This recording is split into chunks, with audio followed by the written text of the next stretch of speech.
Why is it that the characters and storylines in Beauty and the Beast, the animated movie, are more grounded and realistic than those in the Beauty and the Beast, the musical? Yes. Big Theater Kid Energy. Hello and welcome to Big Theater Kid Energy, your least pretentious theater review podcast. I am your host, Ryan Garcia, and I just went and saw the 30th anniversary production of Broadway's Beauty and the Beast North American Tour. That's a mouthful. It was at Pantages Theater. It's running at the Pantages Theater through September 6th. You know what Beauty and the Beast is. I don't have to tell you what Beauty and the Beast is. You've seen Beauty and the Beast. Have you seen the musical? I don't know. I hadn't. This is my first time. It was also my guest's first time. And who is my guest? Great question. I saw that show with a guest who needs very little introduction. She is a professional fangirl. As the mother of the adorable Pomeranian Bailey. She's the Monica of every friend group. It's Samantha Fekete. Oh my goodness, what an introduction. Hello. I loved that. Sam. That's great. Wow. You know, wait, so I have to ask really quick, how do you know Chris Reinecker?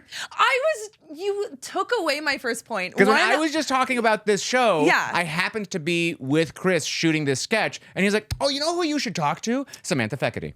That makes me so happy because I was going to say I'm like absolutely thrilled to be here. And I needed to immediately shout out Chris because we play Mafia together. That's how I know him, which is so funny. Like I have loosely been familiar with him just in the online like YouTube space for the last 10 years or so. But I became friendly with him through Mafia game nights. And I would see him like once every couple of months and kill him or he would kill me. Right. And then at a certain point, I ran into him at an event and he was like, you know who you should be aware of? My friend Ryan. He has this podcast called like Big Theater Kid Energy. And I had seen, I don't think we had met, but I had seen your content before. And then I was like, oh, I think I've seen this guy at a few things around town, like whether it was CTGLA or whatever. And I was like, okay, we'll see. And here we are. Wow, look at him being a little connector. He I know. whispered in my ear, whispered in your ear. I also played Mafia with Chris, but it was in a very public setting with Try Guys Killer Dinner. And like the big episode between the two of us is a blow up where we emotionally attack each other. Yeah, you're allowed to just go for it in Mafia. And I'd love to do that in someone's living room. I'm less excited to do it when there's a lot of cameras rolling. Yeah, private Mafia games are more fun. I feel like you can be more ruthless. Yeah. But Although I have had fans come up to me and say, I would have said the exact same thing to Chris. Really? Yeah. What did you say? Well, he was just playing the game really well. Okay. And I wasn't playing the game very well. I was playing very emotionally. And so I was like, well, Chris is my best friend. And we have each other's backs no matter what. And then he lied to me in order to like test me for information. And it set off a lot of triggers and trauma for me that I then exploded onto his body. Oh my God. Yeah, it was intense. I also, going back to like me being on this podcast, Please. I love how much it felt like we courted each other as content creators. It wasn't until that show at the Pasadena Playhouse. I remember finally getting the ask from you to come do the podcast. And I was like, yes! Because I felt like I couldn't ask to be on this podcast myself. Right. You know what I mean? I was like, no, I need to wait for the invitation. Right. And here we are. You literally can ask over and over. If you want to come in and be like, hey, can I be a guest again? I'd be like, sorry, guest, I got to kick you off. Sam asked again. Oh my gosh. Because you've been doing this a lot longer than I have. I guess You've I been have doing been. like internet creation in some form for a really long time. Basically since 2017. That's when crazy. I consider the beginning of my journey. I mean, it's not that crazy. It actually like makes perfect sense. That's just where the world was. But no, it is crazy because I was 17 years old, like Right. playing with Nerf guns on a YouTube channel. And what is that? It's 2017. I guess. My friend Devin Labella also did that. I don't know if it was at the same. Yes. It was, right? I remember her talking. yes. Yeah. So the crazy thing about Devin, you just met Logan, my dog. Yes. Devin adopted Logan's brother, Wiley, before we did. And that's how I'm connected to Devin, is through the adoption agency. Devin was in the very first video that I was in on Battle Universe. That's like my trial wild. video, basically, when they were like, okay, wait, we're trying to like add a girl to the channel. Let's have her in a video and see if the fans like her. Devin was in that video with me. That's wild. Devin also like crazy circus performer, silks and super like what's it called where they can bend their bodies in Like contortionist? Contortionist. I don't know why I said that as if I didn't know the answer. Be I don't more know. Is it confident, like Samantha. maybe I don't know, maybe contortionist? Contortionist. That's Idiot. wow, the connections. Yeah. That's really really wild. Yeah. But you are here's what I'm interested in big time. Mhm. You love musical theater. You love theater. I don't know when like that really transitioned into what you do for internet stuff, but you don't. And you did theater as a child, but you don't want to do acting of any kind now, or is that just like not the pursuit, or maybe someday? I mean, it's interesting. I moved out to LA, like so dead set on doing TV and film, like with an agent, manager, doing all that stuff. And after about a year of auditioning, I was like, I don't think I have that bug in me that I think you need to have in order to consistently pursue acting as a career. Yeah. And around that time that I was thinking and feeling that, I got asked to be on camera talent for this YouTube studio. And I was like, wait, I like this. I'm getting paid to be myself, and I still get to be in front of an audience, and I still kind of get that rush of I'm making people happy. I'm doing something that's bringing people joy. And I'm a big believer in walking through open doors. And that was such an obvious open door for me. And over the years of doing that, I kind of started to think, okay, how can I transition this into more of a specific area of like things that I love? And yeah, I grew up doing musical theater. That bug bit me really young, but I also remember being in middle school and there was this like one girl. I feel like everyone has that like one girl in middle school who just like booked everything. We all hated her, but it was because we just wanted to be her. She was a belter, like classic. And there was something about watching her too. And I was just really honest with myself. I was like, well, I don't have that. Yeah. And that's okay. I still love this world. So I don't know. Everyone kind of asks me, especially now with kind of the opportunities that I have in the world that I'm in. And like, for lack of a better word, the kind of access that I have now. They're like, so when are you doing your like 54 Below show? Like when are you, putting together something? And I love a karaoke. I love I love a private living room karaoke. But it's just not something I'm pursuing. I would be remiss to say that a little bit of that isn't in me, but I think I've just found another outlet with hosting, interviewing, getting to support it as an art form. I honestly think, because at what age then did you make that shift of like, okay, 1 year in LA, I'm kind of shifting around to a different idea? I was like 17 or 18. Yeah, I was going to say, like, that's a super mature thought process to go through at 17 or... No, but seriously, to like... Because it is such, like, the dream to say, like, oh my gosh, wait, this isn't lighting me up in the way that it has to in order to get her to hear, like, no, no, no, no, no. For even if I make it, ever. Yeah.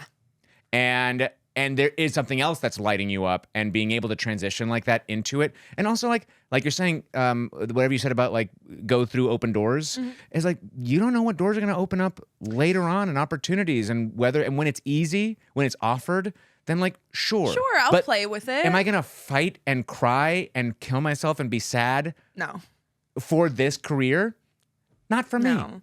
Now, for me, I'm like, beat me up, acting industry. Hurt me so good. And I'll just keep taking it. And then one line co-star, I'd love to audition for that. Thank you. I literally had a 2-word audition I did yesterday. It was just, your mojitos. And I bet you crushed it. I did a really good job. Yeah? I did a really good job. Well, I gave him 2 takes, and I also, put a button on one of them, and I added like a little bit of like, it was supposed to be for these 2 people that were like on a vacation in South Beach, and this attractive man comes and drops off their mojitos. And so I added a little bit of like a lingering stare, like, that thing where like the server's like, oh, the server might be flirting with me. Wait, am I? Am I? And I was like, that's the point of the scene, that they're having a great time, and this hot guy comes over, and they're like, yeah, I'm into that. Okay, subtext. You know? Yeah, make a choice. Is anybody else going to do that? No. No. Maybe. I don't know. Yeah, but you're so right. The rejection of it all. It's like Yes. that's something you have to sign up for. And I definitely experienced my own level of like rejection as a content creator, but it's so much easier to be like, but this core audience is here for me and tells me they like me. Yes. And I like that. And they're asking for things from me. That's honestly, that's also why I'm like thrilled to be here, is because I've really kind of fallen off my long form theater content game. Right. And people have been asking for a podcast, and it's not coming yet. Sorry, but I'll give you this. I'm here. Welcome to Big Theater Kid Energy. My new co-host, Samantha Fekete. I'm not gonna lie. We'll add a third mic right here, and we'll just flank them. So, Beauty and the Beast. Thoughts.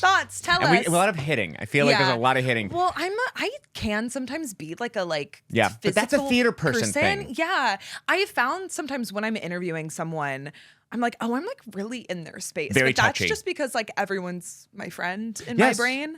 I'm totally. like, everyone's my friend. Or honestly, when I am interviewing someone I know, I'm like, oh, I hope that this comes off the way Right, that people need to intended. know our prior relationship to Yes. understand that this is actually okay. Like, this is fine. I promise you. Everyone this is signed on. There is fine. consent out the ass for this. Yeah. It is interesting that you ask about like me being a performer, because I feel like in the content creator space for musical theater these days, there are kind of two breeds. Yes, two camps. Yeah. I don't know why I said Breeds works. I Breeds didn't is like weird. breeds Hey. at all. But And let's I take two. digress. There are two breeds. I'm going to double Okay, good. down. We're sticking with breeds. Yeah, we're Go sticking on. with it. There's the people who are performers who are using social media as a side quest or vehicle to hopefully book things, because in this day and age, sometimes having followers does help you Yes. get a job. And then there's people like me who are just like, no, I like this. But I also will say, not to toot my own horn, Yeah. but I have been told by people in the influencer marketing industry, in the Broadway world, that I am a bit of a unicorn, because Yes. I don't have this like secret burning desire. This is of the quest. like, yeah, this is what I want to do. Yeah. Like, this is because, you know, there have been people that are asked to be on carpets and interview people, but like they kind of just secretly are like, oh man, I wish I was the one being interviewed. And you can feel that. And that's what I was going to say about what I love about everything you put out there is it's like so authentic and genuine, and not just this, like, this is a stepping stone. Thank You're you. gonna see me over there. Like, and it's so cool that you got to do the red carpet of the Tonys this year. Bro. And all the conversations you were having there, it was so clear that you were like, this is exactly where I want to be. Oh, thank you for saying that. Yeah, the Tonys. What? What? What? It's such a crazy thing, because I genuinely know for a fact that the only reason I was at the Tonys this year was because a year ago I saw some of the content that was like produced from the Tonys red carpet, or I just saw other people that I do support and whatever online. And I was just I had this moment of like, I should be there. Yeah. Like, if they're there, I should be there. Yeah. And I'm going to butcher this, but I swear it was Oprah, someone like Oprah, that said something along the lines of like, manage your jealousy by letting it motivate you, because if they're doing it, it's showing you that it's possible. Wow, I love that. That reframed everything for me, especially with like social media and content creation. Yeah. And like, it's so easy for me to get like jealous of, oh man, that person got that opportunity, or I was in talks for that content creator gig and like they got like, but reframing it as like, well, they did it, so that means it's possible, so I can do it too. Totally. That like lit a fire under my ass. Sorry, I don't know if I can say ass. You can say ass. Who I knows? already said ass. Okay, It's ass. also like ass. It's also, just great advice for anybody in any industry, but also anybody in the entertainment industry of just being like, comparison is the death of joy. But yeah, You know what I mean? It is. It's like, what are you going to, like, I want my friends to succeed. I want Yes. people in my circle to succeed. I want anybody to succeed. Yeah. Like, it's great. It's I'm also gonna butcher another quote. Yes. Rising tides A lift rising all tide. ships. That's it. A rising tide lifts all ships. It's just, we're all our own individual people, and that's why I really do appreciate you saying that what you get the most from my content is my like authentic joy, because I know that is what makes my content mine. Yeah. And so that's the whole thing of like comparing myself to other people doesn't help at all because I'm not them. We all just have to like be ourselves, I guess. Yeah. And can I say, like, my Try Guys journey has been a thing of like, I've spent so much time breaking down characters and script analysis and genre and points of view and how to get into that I didn't spend a lot of time being like, well, what does Ryan think and what's Ryan's function in this story? Because each time we make a Try Guys video, like, there is a story that is playing out, and all of them are producers, so they're much producer brain going like, okay, do we have all the things we need to create an arc here? And I'm just like, I'm present. Yeah. Which is great, but not enough. Sure. It has to be present and what's my take? Who am I? What do I care about? Yeah. What actually interests me? Absolutely. And so like that all is what brought me to here and doing this. I was like, what's the most authentic thing about me to share out there? And it's like, I'm a nerd about theater. I'm a nerd about acting. So like I should celebrate that. I love that. And you know, I want to also like talk about the authenticity that I feel about Beauty and the Beast that we just saw. I'm going to say this out loud because I want to talk about all the things that worked. I do. Yes. But first, I want to say, question. Why is it that the characters and storylines in Beauty and the Beast, the animated movie, are more grounded and realistic than those in the Beauty and the Beast, the musical? Yes. Like, that's just... Here's what I think happened. Before we get into it, and we get into history, I just want to put out the thesis statement. I think this got too corporate. Yes. I think this is corporate Disney, and this thing got just like Disney-fied so far that the life is gone. I completely agree. With all of the love and light in the world, it felt like a Disneyland show. Like it felt like a park show. I feel like I've to seen me. more life in a park show. Yeah. At times. And sometimes that's just because they've been doing it for so long that it's like now we're having fun within the constraints of what we've created here. Yeah. And I think this is the beginning of this 30th anniversary tour. And one of the reasons I think this feels very canned is the entire original production team of the original Broadway production of Beauty and the Beast came back for this one. And that to me is a missed opportunity. I think it's fine that they did, but like, what are we doing different? What are we doing to like we both saw Brigadoon at Pasadena Playhouse, and they did like a lot of work to update it and bring it into today. And I thought there was like an opportunity here to like, we can actually make this more 2026 or more fun in some way. And instead they were like, this is how we did it then. This is what I feel like happened in the room. Actually, when we did it in 1996, they did it like this. Yeah. Well, what's interesting, this was my first time seeing a stage production of Beauty and the Beast. I heard from another friend who saw it, who loves the show, that they actually changed a lot, which now I'm mad at because I know a lot of people who love the original production. Interesting. And the general consensus I heard was that they elongated a lot of the scenes.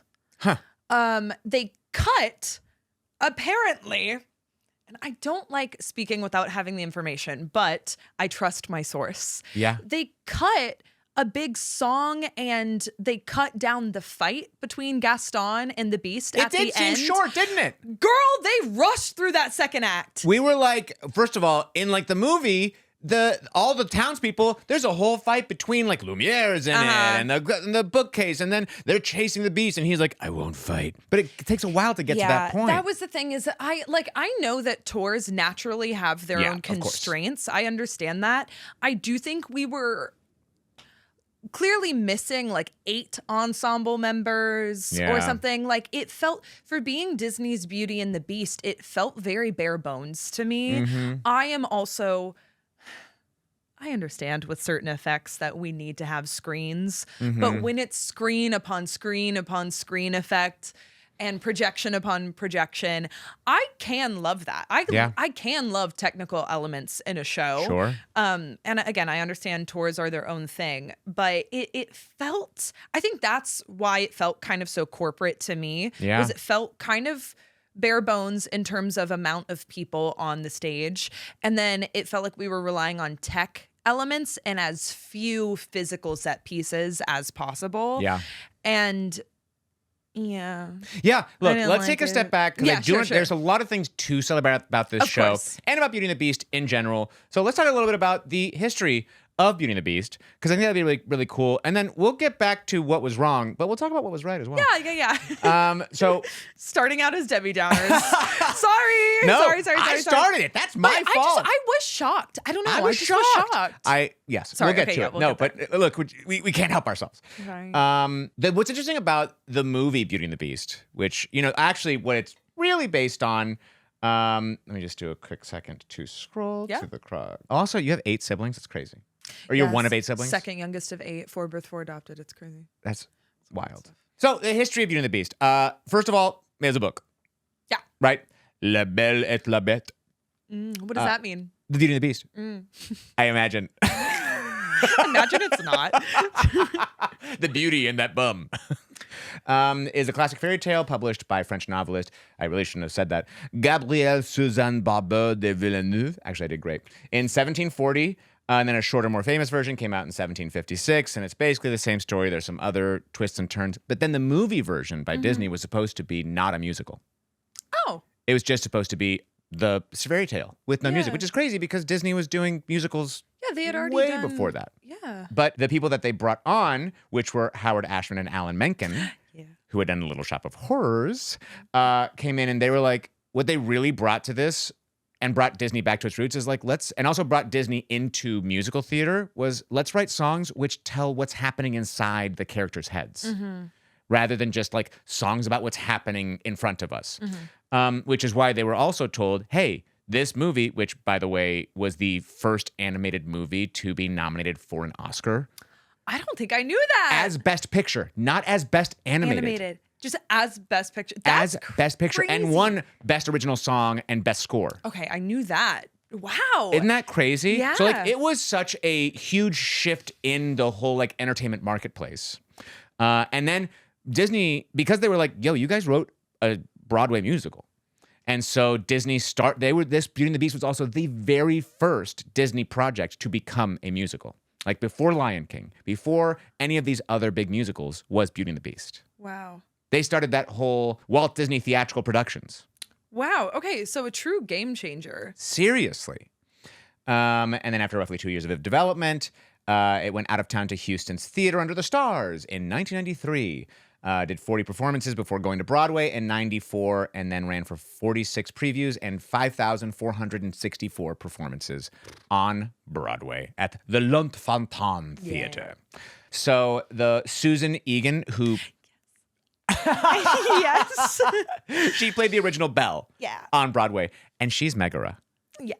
Like... She's royalty in my eyes. Royalty. Megara is definitely like of all the Disney's biggest crush. Oh yeah. Megara's number one. She did a lot for a lot of people. A lot.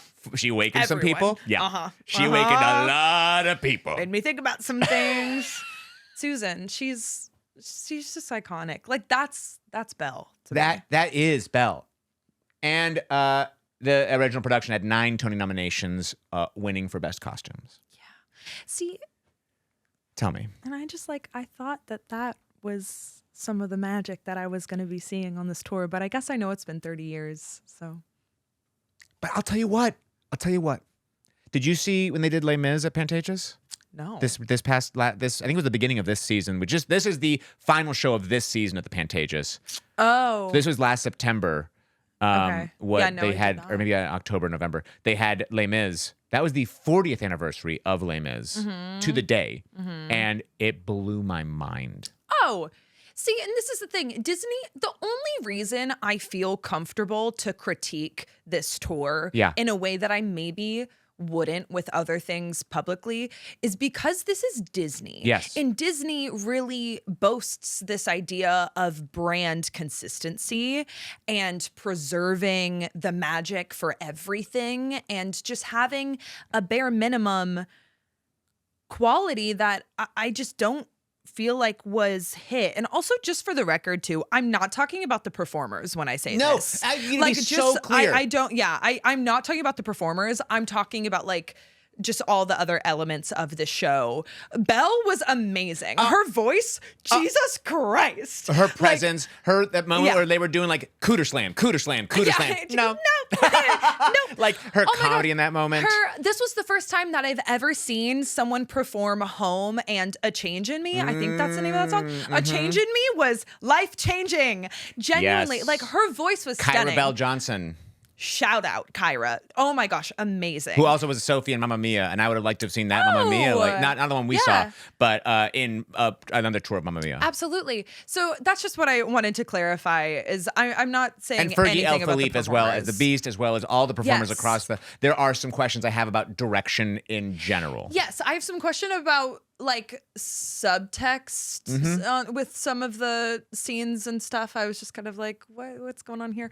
But again, Disney as a brand is Mm-hmm. so strong. So I would have imagined that they would be very precious, especially about like an anniversary tour. Mm-hmm. And it just felt so like bare bones to me that I was just like, I don't know. I can totally feel that, and the places where the performers were kind of like making up for that bare bones aspect of it, were in like their big music numbers where we had Gaston, and then also the song "Be Our Guest." Like in those, the performers were like, okay, so they only gave us so much to work with, but we can, with our triple threat abilities, make this thing sing. Which I thought those were like, wow, blown away. How do these guys do that? Yeah, absolutely. I gotta say, these performers had better have those like leg things, those Yeah. inflator things that just like, My God. like they need to have massages built into their contracts. I don't know Yeah. how their bodies are going to be able to Some do that. PT on tour. 8 shows a week like that. That's crazy. Here's a random question out of nowhere. Okay, great. I love this. Why is Beauty and the Beast a tale as old as time? Well, you just said the book was Yeah, written sure, back 300 in- years ago. Sure. Yeah, wouldn't you say that's Time's kind of way old older as than time? 300 years. Well, also getting into it, Ryan. Please. I think that is referring to the themes at play here. That you have to be like vulnerable and risk loving in order to be loved. Tale Mm-hmm. as old as time. Beauty and the Beast. Sure. I always thought of it as like, when I was in college, I was like, why are all these like pretty girls with that kind, with that, like when you like when someone's like meet my boyfriend. There's like that meme with like meet my boyfriend, Yeah. and it's just like, Like gorgeous women with medium ugly men. yeah. Is that what the tale as old as time is? You know, maybe. Is it the patriarchy? Maybe. Is that what the tale as old as time is? Maybe it was a warning. Maybe Beauty and the Beast has been trying to warn us this entire time. Like No. she just has to kind of be like, I guess. Yeah, know your worth is what's all about. He's nice, you Yeah. know. He let me read to him. Yeah, he's a monster who locked my father away and then made me take his place, but he feeds me. And he got me this like, honestly incredible yellow gown. Yeah. Like, I'll do it for the gown. So like, where did the gowns come from? Well, that was a rich castle, right? Yeah, but so like, did the princes like? Where's the prince's family? Where is the princess family? I've never thought about that actually until No, now. Is and this even in also- the movie? No. He's the only one. It's just a prince. There's no king or Is queen. he like an orphan prince? That would make sense why he acts out so much. And why he was so selfish? And also stranger danger. If I'm an orphan prince and some woman is coming to my door being like, yo, I'll sell you this rose. I'm like, first of all, no door-to-door salesman for me. Wait, I'm sorry, but you're a prince in a castle and you're like stranger danger? Sorry. Trying to get on his side, but I'm you're right. sorry. It's a very No. loose argument. I don't think we're supposed to be on the beasts in the beginning side. I thought You I was know what following mean? a narrative here, Sam. No. I think we're supposed to see him change. But yes, where is his family? Why does he have Yeah, these I gowns? don't know. I've never thought about that. Maybe it's that all of these like the dresser, right? The woman who is a dresser Mm-hmm. now. Maybe she's just like spending all of her time making gowns. Yeah. Maybe She that's what makes- she's been doing yeah. while they have all changed. Yeah. They're just like, what do we do with our time? I don't know. Make a gorgeous Yeah, gown. I don't know. Like, Make it in get every these color. Gowns. I guess they are anticipating and crossing their fingers Right. that hopefully That's a true. beautiful young woman will come. So they're like, oh, good thing we have all That's what I like about gowns. this show. It makes us do the work to fill in Yeah. the gaps. Yeah. But yeah, those two big numbers, I was like, dang, Mm-hmm. these people can perform. Yeah. I will say, Please. Be Our Guest. Again, the performers, they were doing their work. They were doing their thing. Yes. Respect. I just wish that the set was still okay. It was all animated. Yeah, well, it was all like projections and Yeah. stuff, but with the costumes they had as well too. Yes. There was a certain moment where I was completely taken out of the context that these were all people that were supposed to be not people. These were all inanimate objects that were Right. supposed to be entertaining Belle while she was sitting like in the palace. Yes. With the way that the set changed and then the dance numbers and everything, I just felt like I got taken out of Beauty and the Beast. It became like a 1950s musical review. Review, like variety show, Vegas show, which was fun and a big spectacle. But Belle still looked like Belle, and obviously the plates didn't look like plates at a certain point, which I get. But then all of a sudden it was just like Showgirls and Belle and Lumiere. And then a very long tap sequence. And listen, I love tap. So me saying that I felt like they kind of stretched that number maybe a little too long is a lot. I wish the set still felt like they were doing all of that in this grand dining hall rather than all of a sudden just like bright lights and projections. Because I felt like I was randomly seeing Belle and Lumiere out of place. Yeah, we were like, okay, plates, forks, and spoons. Now forget that any of them are inanimate objects. Yeah. I don't know. And I know agree it's with you. hard And to that's do, what my friend but- Lana, who was with me at the show, that was the first thing she said about that number. Really? Was she was like, so why did they get rid of all of like, why was it just like, we're no longer worrying about the fact that they're inanimate objects? Well, and I know that like they had plates on the costumes of the skirts and stuff. Yeah. Like that's and like again, I get it. I don't know how I would do it, but that's also not my job. Right. So But you want to be taken, like you want that nostalgia to sing and also elevate in some way. well, and why aren't they presenting her with food Right. options That's the and whole prop point. food and things? And yeah, I love a big dance number, but I just feel like we weren't doing Be Our Guest No. in I the say, context of the show. You for know? the things that I really wanted from the show, I think it was in Home when Kyra sang that song that I was like shocked into, whoa, something that's actually like super grounded, super real. The song's like motivated and hitting me in a way that I was not expecting based on the rest of the way this production was directed. Yes, I feel like we started off pretty strong with building upon the original text. And I feel like Home was the first part that I felt that. I was like, oh, I'm getting even more insight into Belle's internal world. Right. That you don't really get at the beginning of the animated film, I don't think. I mean, you do a little, like she yearns for a larger life. But Home was so important to me, and it felt so grounded. I was like, okay, we're really gonna. And it felt like it like melded the two worlds of the animated movie and like what Broadway or what like a theater production can be and can do. Yeah. Which is like draw you in and make you feel like, whoa, I connect and I relate. And I'm getting to know this character that I thought I knew even more. Yes. Can I tell you one thing that also made me like, I was like, that this was like a new thing. This is out of context, but I remember what I wanted to say before was this is not in the movie. And it made me like actually reflect and get super sad that, you know, they all became things. Like one guy became a clock. One guy became candle. One woman became a feather duster. One guy became a brick wall in the kitchen behind the stove. Yeah. Like, that's worse than prison. Yeah, that one's pretty bad. Why did they drop that lore? I don't know. And what's funny is I feel like they presented it as a joke. And I'm like, that's I was not... like, that's terrifying. Because it's also as they're introducing the concept that the longer the spell goes on, the more they're turning into said objects. And so I don't know why that guy became a brick wall so quickly, I guess. But like, that's really sad. Yeah. And Human Again was beautiful. Yes. I had never heard that song before. And never. I think that was another beautiful opportunity to tell us more about these characters and, you know, give us the insight about how much they long to be human again. This is random, but Please. can I just say, I understand why they added this very small costume choice, but it did still make me giggle. I can't wait. How much Belle being different is like the 90s trope of like she reads and has glasses. Yes. Like anytime Adding when the she put the glasses on, I was like, well, that girl, she's so crazy. I'm like, and I Yes. know that's in the original, like that they just make fun of her because she reads. And I understand like context of the time. And I loved how much they played with Gaston being like, oh, well, reading leads to thinking. And that's super specific. dangerous. And like, while Gaston also doesn't love thinking, he Yeah. also really doesn't like it for women. yeah. He's like hates when women think. 100% the things you may come up with. Oh. Yeah. And like that was all really funny, but I love the trope of So she's so tropey. different and such an outcast because she has glasses. This is a movie of my time, but did you ever see Not Another Teen Movie? Yes. When they parody the like she's all that. Yes, the like, whole like glasses, ponytail, get off those overalls, and suddenly you're it's gorgeous. like, whoa. But I do love that in Beauty and the Beast, they're actually like, no. We all admit she's gorgeous.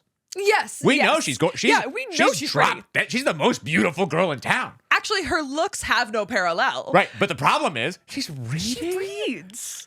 She's not even being like us, buying a loaf of bread every day. Yeah, I do. Well, I mean, I love all the memes of like, how else would you be made to feel if you were a townsperson? And this girl was just walking through being like, ugh, I need more than this small town with these people who are just happy with their normal village lives. It's like, all right, Belle, Whoa, okay, shit, you sorry. judging us? What's Sorry that up? we're like totally content Yeah. with what we have provided for us. But I love also, one thing I do like about this, which I don't think really is relevant in the movie, is like, I guess a lot of people during this time didn't actually know how to read. Yes. Like it wasn't a Yeah. commonality that just Yeah. like everyone gets that kind of training Yeah, and kind of it's- education. And it's- even the Beast is like, I'm actually a little ashamed of this. I'm a prince and I cannot read. It is interesting just how funny it feels or absurd it feels for us to look at and be like, but truly to them, it would be like, oh my gosh, she's reading books. And Why? they're also like, there are serious jobs that everyone in this town has to do for this town to work. And you're kind of not carrying your weight, and neither is your dad. Yeah. Well, that's the other thing is I kind of do wish, and this would just be a choice, but it's been 30 years since the original production. So this is something that I would imagine like you could do. I feel like you could have the liberties to make this choice. I wish the dad was crazier. Me too. I wish he was more of a like Doc from Back to the Future type. Great. So Great that call. the town would actually be like, oh my gosh, this guy. No, and also, if I was in this town and that guy made a thing on wheels run with nothing but just like lightning, we're not all going, whoa, Witch! ha, yeah, burn him. Yeah. So it's like that's that's kind of more of the choices that I feel like I Totally. wish could have been introduced to it. It's like make him kooky. No, he was like a very normal guy that just had a hobby. Yeah. Why are we upset with this guy having a hobby? Yeah. Yeah. And that brings me to one thing about the musical that I am curious about. We take out the horse, right? Because the horse is a big character in the movie, and that's how the dad goes, and the horse has a relationship. Oh my with gosh, Beth. you're right. I That's- was like, I don't remember the horse at all. No, it's like a big white horse, like a Clydesdale white horse. Or maybe gray. Yeah. I'm picturing it brown. Maybe it is brown. but yes, I do But remember whatever it a was, the horse has a relationship with Belle. The horse is 'cause the how horse Belle is- finds out Yeah. that dad is gone. And so we got rid of that and we did the scarf and the machine. But we introduced this new idea of electricity. Yeah. And it never pays off. Like well, it's no, it was too ahead of its time. It's too ahead of it. But I'm like, we really like, I felt like it was built up in this early part in the it's like kind of the Chekhov's gun. Yeah. Like we see like, whoa, he can like capture electricity and use it as a battery. And then, oh, we're just going to leave that in the forest and never, I thought it was like, that could have been a way to protect him from the townspeople or get Gaston out of the way. But no, we're just like, no. Wait, he invented electricity. Forget about it. I have to be so honest, Ryan. Like, I didn't really think about that once they dismissed it. And I that was makes, like, that's nah. fine. Because they dismissed it so fast. Yeah. It's fine. It's what I wanted. Yeah, okay. It's not about- you it's- really wanted electricity to come back. Well, because the horse is a big thing the whole through. The horse is like character. And we got rid of the Yeah. horse, and then we're just like, now forget that we ever. It was just a fix that then didn't get integrated to the whole story. Sure, That's where I was see. upset. Yeah, with. if you're gonna change one thing, really make sure it has Through a line place. it. And yes. Where's the thread? This is also another random thing, but in terms of like visuals, I don't think the townspeople had enough pitchforks. There was one There was one pitchfork. Yeah. And that's what I'm talking about visually, about the things that felt scarce. Was I was Yeah. like, telling me you can only carry around one pitchfork on this tour? Yeah. Like, get them all. We got a big truck. Fill the space. It's a big truck, and it's got branding on the side of it. Yeah. Put a few more pitchforks in there. Also, Lumiere has real fire. The townspeople can't have real fire. Imagine how much. Because by the way, that song slaps when they are going in. What is the name of that song? I almost said March of the Witch Hunters. Wow. That would be honestly a really good name. The mob from Wicked. Wait, it's well. Sorry. No, this is why you've been doing this so much longer. It's okay. Also, Wicked is such a like hyperfixation for me, and that it's. Well, look, they could have taken a note from Wicked because this song is called the Mob Song. Oh, I knew that. But also, like, this is just about. I really want to talk about how incredible these performers are. I need to like single a few out. Yeah. But before I get there, the names of these songs: Belle, Me, Home, Gaston. The Mob Song. Like, I could have used a little more creativity in naming these songs. But that Mob Song is so good. Yeah. Imagine if there had actually been more danger with it. Yeah. Like actual fire. Kind of like how the Wolf Attacks just kind of felt like. Oh, buddy. The Wolf Attacks, like you were saying. That's where you're saying a lot of this like tech just kind of felt like a little ham-fisted, half thought out, not fully produced. Yeah. And it was like, flash, flash, flash. We're seeing a wolf that's projected and then little eyes in the back. I love a puppet. Give me a 4-person, give me a 3-person, give me Lion King. Give me like. Well, that's the thing is I don't need Sven because like when they did Sven in Frozen, I understand that is a technical feat and really hard to do, but it'd be sick. But I would have rather like been able to see actors carrying. Give me something practical. Just something like that. And it could have been shadow puppetry. Yeah. Like it could have been where we're seeing it. We're seeing the actors, but we're seeing it projected and it's so much bigger on the back screen. And then now the beast is also his shadow being projected. Mm-hmm. We're seeing the shadows fight while they're in front doing that. Like it could have been so cool. Well, because then we have to rely on the actors to go, huh! And like they just like have to do their best to work with something that's not there. Too much is being put on these actors' shoulders. Yes, I agree. That is the problem. Gosh, these actors. I want to say like Fergie, Philippe, like he brought so much comedy to this beast. Yeah, I was not expecting that at all. He was in Hamilton. He was Hercules Mulligan, who then became Madison. And that character in Hamilton is like a very funny character. Yes. So this guy clearly has comedy chops, and he was stretching them out there. And I was like, heck yeah, dude. Yeah. That's great. Well, and it's funny because imagining the Beast without those comedic moments, I'm a little bit like, what a shallow character, I guess. Or like, I feel like the text, I'm kind of glad he has a lot of comedic moments because otherwise he's just kind of like dark and kind of and like, no, he's acting out. Yeah, I'm trying to think about what the show would have been like if he didn't have those jokes. Well, in the movie, he has comedy. Yeah. He's always the butt of the joke. Yeah, it's the awkward, bumbly. When they do his like fully manicured up and he's got everything in little like pigtails, ponytails, and he like eats and he's got all the porridge coming off his face. Yeah. I love how much he loves soup. Yeah. That's really exciting. But really funny. He really loved soup. I also thought that like If I Can't Love Her was really beautiful, but I actually thought the reprise of If I Can't Love Her in Act 2 actually hit. And I think it's because there was actual context there. Yes. It actually meant something to him at that point because he was actually in love with her. At the first one, he's just trying to be like, I need to save my ass. Well, yeah, and I feel like he's just ruminating on the idea. Her is a very vague concept at that point, but at the end, he's actually thinking of Belle. And so I feel like that's why it's more poignant. And I feel like in Act 2, Fergie really got to stretch. And I think this is a problem with the pacing of the musical. I was confused. I'm like, why aren't we in intermission yet? Like when I was too. I thought Be Our Guest certainly was why did we Blackout. Not just Blackout right there? And to me, it forced the Beast to be in this like broody little boy who didn't get his toys energy for way too long and not be able to get into like, let's get into the transition before we start entering Act 2. Yeah. You know? Yeah. Can we talk about the yellow dress? Please.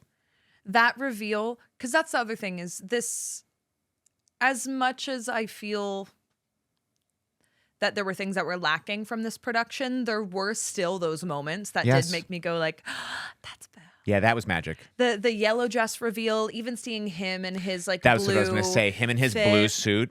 Wait, actually, the first transformation. Thank you. First transformation. For both the woman. Yeah, the witch and the beast. Yes. And I'm sorry, that's what I expected from the rest of the show. And by the way, you can't introduce that and then not escalate from there. Thank like, you. we introduced that, and they were like, so that's all you're going to see transformation-wise until the very end. Yeah. And honestly, okay, I'll say it. Please. I preferred the way they did the transformation at the beginning. Yes. Over the floating autopsy table. I agree. And now I don't understand the mechanics of it. So I know, or I would imagine it's easier to go. I would imagine it's easier to do the costume transition at the beginning because, he's obviously already starting in beast form. The transition at the end, the change that they're trying to do is from beast to human. So, I don't know the technicalities of that. So I understand that they have to be different. But the payoff of the costume change at the beginning was so good. Yes. And at the very end, him spinning upside down on that table for way too long. Way too long. It became comical at a point. It started out really cool, him floating. I was like, ooh, and this just is nice. Do it. And then do it. Yeah, do it there. Have an explosion of fog. Have the light. Have him just like... I really didn't understand also, why the mechanism had to do that. Well, also, he wasn't the one fighting Gaston. Yeah, the body double was not the most... And also, I guess I would assume they had to use the body double because of how long it maybe takes to get him safely in the harness table and stuff for the transition. But weirdly enough to me, after they do the fight with Gaston, it felt like there should be enough time to get him in that because it felt like something was missing for I think that's, again, what a mistake. Like, if nothing else, build something else in there to give, like, let us see the people fighting the townspeople and having us a win and like, yes, we've done it. We've protected the castle. Yeah. And then we get to go back to, that gives the beast then time to cover him. The momentum was lost. Totally gone. And I wanted to see Fergie doing that fight. Yes. I didn't think I actually gained anything by having this double who was did some extra roles and things. It wasn't like it was a stunt performer who did something wild. Yeah, that's why when I noticed that it was a body double, I was like, oh, they're really going to do some crazy stuff with this fight. But then I had already picked up on the fact that they clearly were cutting down the fight and cutting out a moment between Gaston and the Beast. And when he was up at the top of the stairs, I was like, oh, maybe there's going to be some serious stunt choreography here. And when it really didn't do that, I was like, well, what's happening? I agree. Why are we doing that? It was a momentum killer, and that should be the most exciting part of the show. It's also their fault for introducing how efficiently and quickly they can do transformations to not keep us at that pace. Yeah. Again, the witch in the beginning was amazing. I don't even understand. And then she kept growing. Yeah, she was on those stilts or something. She flipped up, but then it just kept going up. Like she was on some kind of lift. It must have been a riser. Yes. Yeah, something. And then the beast, his transformation at the beginning was just so effective because also it always helps. That's the thing I think with the beast transformation at the very end. It helps a costume change when you have something else for the audience to look at. Yeah. And the witch's sparkly self. Yeah. And rather than all eyes here at the transformation. Yeah, we're all watching. That's the worst magician trick in the world. They're always misdirection. You're so right. Really good point. But again, the reveal of the yellow dress behind the stairs, those were the Disney magic moments that I was like, and I loved all the Gaston bits where it was him shooting the arrows, him throwing the discus, him throwing knives, and them popping up and shooting the beer bottle. That was cool. Yes. That was fun. Yeah. And to speak also about Gaston in general, Stephen Mark Lucas, hey, what's your arm routine, bro? Yeah, those were some biceps. Those were massive. I do think if I saw him on the street, I'd be like, Gaston, okay, got it. Duh. Yeah. You were built for this, He literally. was so funny, too. He was very funny. I really, really enjoyed him. And very well done. He was like a tried and true Gaston for me. He knew what perfect. He knew what his role was, and he nailed it. Yeah. And his little buddy LeFou, Harry Francis, didn't know he could dance like that. Yeah. I wasn't expecting that kind of, like when he then like did some high kicks and the full like toe touch. I Oh, went, yeah. oh, okay. I forgot. There are still a lot of triple threats out in the world. Yeah. Lumiere, but his name is Danny Gardner. Danny Gardner was like so Stanley Tucci from Hunger Games coded. You know? That's very accurate. And yeah. also, I think he was the one for me, and maybe this will happen as the show progresses on its tour, where he felt already like he was starting to toy with playing, like coloring outside the lines. Mm-hmm. And I was like, let's all take notes from that. Let's do that a little bit more. And I know that there are going to be Disney overlords and the stage Mm-hmm. manager being like, sorry, got notes. You got to rein it in, and keep it all tight. But it felt like he was playing around in some ways. Also, he was like, it's a show for children. And that man was lascivious AF. Well, that's Which is honestly, what Lumiere is. Yeah, I was like, whoa, we're really playing with some innuendos for him.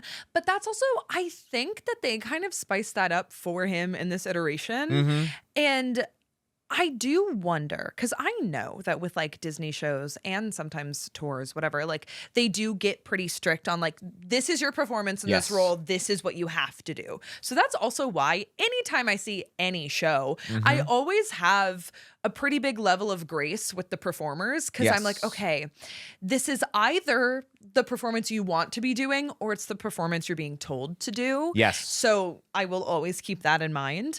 But it did feel like he had a little bit more freedom to exist in a different show. Him and Cogsworth. Yes. Him and Cogsworth, Javier Ignacio. Yeah. Ignacio, probably. Like they both had that opportunity Yeah. to fuck around. Yeah. And exist in kind of a different thing. And then when I felt like we were going back to all the other characters, it was like, okay, no, and you guys are in Disney's Beauty and the Beast. I totally agree with that. And I want all of them to be able to do that. Yeah. I really do. I think the kids would still love it. I think the nostalgia would still be there. And yet it would be a more successful show. Also, speaking of the kids, I will say at the end of the day, this is why I do love seeing like a Disney production. Yeah. I obviously sometimes have been annoyed by children in the theater. It happens. I was annoyed by the one next to me a little bit, but also. But for example, this show, I saw this girl, Yeah. sweet little girl in front of me who was having the time of her life. Watching her fall in love with theater was just like, Right. oh, this is everything. She was loving Cogsworth. Anything that clock said, she was like, and like was like covering her face. I was like, this is adorable. But also, I mean, that just expands to like theater in general. I love when people like bring their kids to shows. I had the time of my life. I was seeing my dear friend Abigail Barlow in 6. And I was bringing one of my friends, and there was this family in front of us, and it was a mom, a dad, and their 2 daughters. Oh. And their 2 daughters were like the perfect theater going age of like 10 and 12. Where I was Yes. like, you guys are like so ready, primed to fall in love with this. And they knew every word. They were just lit up, and they kept like looking at each other, being so excited. But what got me was the mom and the dad would look at each other and like look at their girls and then look at each other and be like, well, like the Broadway prices were worth it, I guess. Like, or they were having the time. The dad would lean over and just like excitedly like look at his girls too. And sometimes we forget that's the whole point. That's the point. It's the magic of theater. Like, we can have all of our notes about wishing the villagers And it worked with the had 2 more girls next to me. like, Those streamers that exploded, that girl was like, I got a streamer. And she's wrapping it around her wrist. Well, that's what annoyed me. Is like the sound of the streamer being wrapped around her wrist. But like her like being like, I'm protecting my streamer, my piece of this theater. So she was like, they were eating it up. Yeah. And again, that is what it's whole all about. The girl in front of us, 2 rows in front of us during intermission, me and my friend got to watch, this almost took me out. A mom and a dad like bought their toddler, whatever the tiara was that was for sale in the lobby. Yeah. And when they unboxed that for her, she was having the time of her life. And like watching them put it on her, I was like, okay, I guess this is what it's all about. I get it. I'll stop taking notes. I'll just enjoy the beauty of live theater. I get it. And I just need to speak really quickly about a few other people that were wonderful. Christina Rose Hall, who played Mrs. Potts. The way also Chip was constrained, like what a great, they say like don't work with animals and children, but if you can just like trap them in a box and it's just their severed head in a cup that gets to act, as did happen with either, I don't know which one we saw, Kanoa Edgar or Levy Blaze Coleman, but whoever we saw, like what a great way to just like constrain all of that child. Don't worry. We're locking you away. What's my blocking? We got you. We're going to push you around the stage. Don't even think about it. Don't even, just focus on Here's your lines. blocking. Looking up stage, turn around, look down stage. Which, by the way, was a horrifying moment. Wait, yeah. I did. I'm also just like, the fact that they had him look up stage so much to where it was just the cup. For a long time. For a long time. I was like, you're not letting this kid show face to the audience, like, at all. And then it's almost like a horror moment where like the head turns way too far around. Yeah. You're like, oh, they cut off his head. Okay. And then also Maurice, played by Aaron Kubrick, the father, and the dresser, Madame Holly Ann Butler, and Babette Cameron Monroe Thomas, who also was on that same show with Lumiere and Cogsworth. Where it was funny because Mrs. Potts didn't get to play in that world. No. Mrs. Potts was in the scenes with them, but she was in Disney, while the three of them were like, we're kind of dipping into Moulin Rouge. Yes. Like, we get to be fun and free with it. Yeah. Look, overall, I think it's still, I'm excited to see, I really kind of would like to see what this tour is like later on in the run of it. If they got a little bit of freedom, if they had some more looseness, if they had something to play, or if it's stuck. I gotta be honest. You think it's frozen? It's stuck. Yeah, I think you're right. I think it's a little like Disney machine-y. Yeah. I think it's stuck, but I commend and adore these actors for doing what they can within those constraints. I just think go to this show knowing this is not built for the millennials who grew up and are like, I want my nostalgia piece. Yeah. This is built for the next generation to fall in love with theater. Yes. This is for children. Yes. And it is very effective at that. Yeah. I can absolutely see this show making people fall in love with live theater and have those how did they do that moments, which I think is a win for everyone. Also, maybe, you know what? This is just for people who aren't like theater nerds. Well, this is the thing that I have to remind myself of like all the time. When I'm going and seeing a show, I sometimes have to make the choice to like turn off my brain. Yeah. And just be like, I'm just going to let this piece do whatever it's going to do to me and for me. I will say this one, I think in anticipation of knowing I was going to sit in front of a camera and talk about it a little bit, I was like trying to form some opinions. Sure. But like 9 times out of 10, I have to decide, like, do I want to be in my fan brain or do I kind of want to be in a critic brain? Or what comes naturally? Totally. Like if I'm trying to be in a fan brain and I'm really on their side, but some things kind of stick out, I have to honor that. I have to honor that. And it's also that thing about like the shows that may work for me, who's like inundated with so much content, that like they may not be the commercial success shows. Yeah. You know, because that's not what people are actually, even though it's pushing the boundaries and doing something really interesting, it may not actually speak to all the audiences that want to come out and see theater. So go and see this just because you should be going and seeing theater. Yeah. There's so much incredible things to see. Isn't it crazy? People say this little thing about art being subjective. Oh, God. It's crazy how we all forget that. Because we all have opinions, which is great. But art is subjective. It's so subjective. You still should go out and see it for yourself. Also, make your own opinion. Go see it because every single performer is a badass. Yeah. All the voices are out of this world, and especially like our lead voices, Fergie and Kyra leading the charge. I just want to say one more thing about Fergie's voice. Like, to be born with a voice like that. Yeah. Obviously, he's built it and worked on it and trained it, but like that thing's already just got so much resonance. Like truly, what a lovely beast! What a lovely beauty, Miss Belle. That's a princess voice if I've ever heard one. Ever. A tale as old as time. Song as old as rhyme. Beauty and the Beast. Thank you so much for watching all the way to the end. Sam, where should people follow you? What should they know about? Anything to promote specifically right now? Oh, no. Just go follow me on Instagram, Samantha_Fekete. I promise I'll post more theater content for you soon.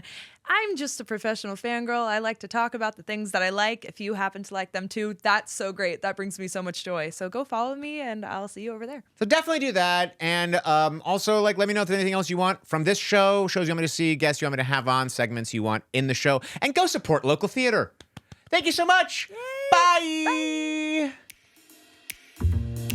We got big theater kid energy. Look out, we project, we sing out Louise. Never mark it, always go full out. John Patrick Shanley never had a doubt. Our voices are warm, fan kicks are high. We've got perfect form. We say thank you, Five. Grab your prop, charge all the glow take. Curtains going up. 5, 6, 7, 8. We got big theater kids.